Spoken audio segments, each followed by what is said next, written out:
नमस्कार दोस्तों, computer online class में आपका स्वागत है। आज हम कंप्यूटर का नया टॉपिक के बारे में चर्चा करेंगे। प्रचलन तंत्र यानी कि ऑपरेटिंग सिस्टम। ये प्रचलन तंत्र हिंदी भाषा का शब्द है। तो चलो शुरुआत करते हैं ऑपरेटिंग सिस्टम के बारे में। सॉफ्टवेयर का समूह है जो कि आंकड़ों एवं निर्देशों के संचरण को नियंत्रण करता है।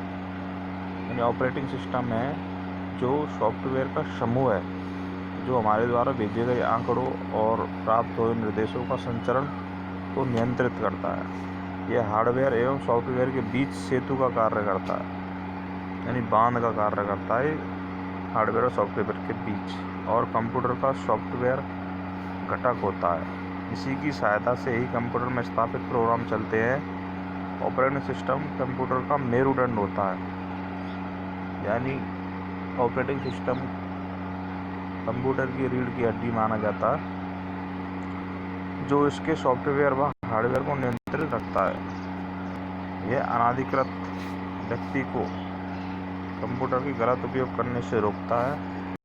वह इसमें भी विभेद करता है कि कौन सा निवेदन पूरा करना है, कौन सा नहीं। इसके साथ ही इसकी वरीयता भी ध्यान रखी जाती है। इसकी मदद से ज़्यादा CPU में भी प्रोग्राम चलाए जा सकते हैं।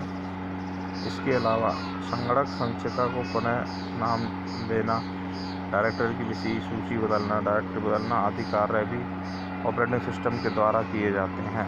DOS, Unix, window operating system, window XP, Vista 9 और लिनक्स आदि कुछ प्रमुख ऑपरेटिंग सिस्टमों के नाम हैं। विभिन्न ऑपरेटिंग सिस्टम में से कुछ है Linux, Mac OS X, DOS, IBM OS, window CE, window 3.x, window 94, window millennium, Windows NT आदि। ऑपरेटिंग सिस्टम कंप्यूटर से जुड़े कई मौलिक कार्यों को संभालता है, जैसे कि कीबोर्ड से इनपुट लेना, डिस्प्ले स्क्रीन को आउटपुट भेजना, डायरेक्टरी और कंप्यूटर संचिका को डिस्क से में ट्रैक करना आदि। बड़े कंप्यूटरों में इसका काम और अधिक होता है। वह इसमें लगातार यह जांच करता है कि एक ही समय पर कंप्यूटर में चलने वाले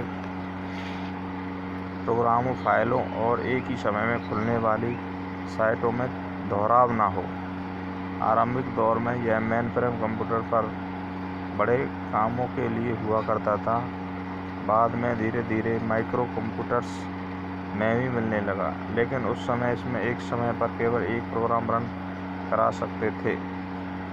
मेनफ्रेम कंप्यूटर में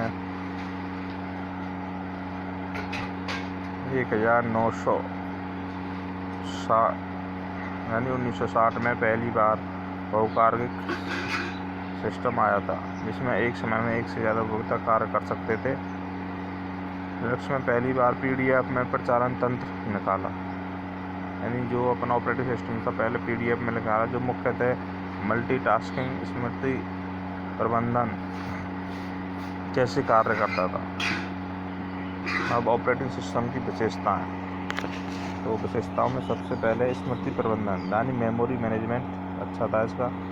बहु कार्यकलापन, multi programming, multi processing, multitasking, multi threading, real time. प्रकार, उपयोगकर्ता के आधार पर प्रकार, एकल उपयोगकर्ता, बहुल उपयोगकर्ता। एक समय में केवल एक उपयोगकर्ता कार्य करता उसे एकल उपयोगकर्ता कहते हैं। इसमें एक से अधिक उपयोगकर्ता एक ही समय में कार्य करते हैं, बहुल उपयोगकर्ता कहलाते हैं। वास्तविक समय ऑपरेटिंग सिस्टम, वास्तविक समय प्रचालन तंत्र एक बहुकारक प्रचालन तंत्र है जो वास्तविक समय अनुप्रयोगों का क्रियान्वयन करता है। वास्तविक समय ऑपरेटिंग सिस्टम अक्सर विशेष समयबद्ध एल्गोरिथम का उपयोग करता है। वे व्यवहार के एक नियतांक प्रकृति को प्राप्त कर सकते हैं। वास्तविक समय ऑपरेटिंग सिस्टम का मुख्य लक्ष्य किसी भी घटना को तुरंत और उम्मीद के मुताबिक प्रतिक्रिया करना। वास्तविक समय ऑपरेटिंग सिस्टम में इवेंट ड्रिवन और समय साझा या दोनों का मिलाप हो सकता है। एक इवेंट ड्रिवन ऑपरेटिंग सिस्टम घटनाओं को उनकी प्राथमिकता या बाह्य घटनाओं के आधार पर करता है, जबकि समय साझा ऑपरेटिंग सिस्टम घटनाओं को एक निश्चित आवंटित समय में पूरा करने की कोशिश करता है। अगर कोई घटना एक निश्चित समय में पूरी नहीं हो पाता है तो ऑपरेटिंग सिस्टम दूसरे गठन करता है और पहली घटना को देरी का कारण खोजता है। इस अवस्था में समय सीमा की समाप्ति कहते हैं। तो ये था ऑपरेटिंग सिस्टम के बारे में। कल हम इसके और अगले भाग में इसके प्रकार पढ़ेंगे काम के आधार पर। दोस्तों बताएं कैसे लगे मुझे। धन्यवाद।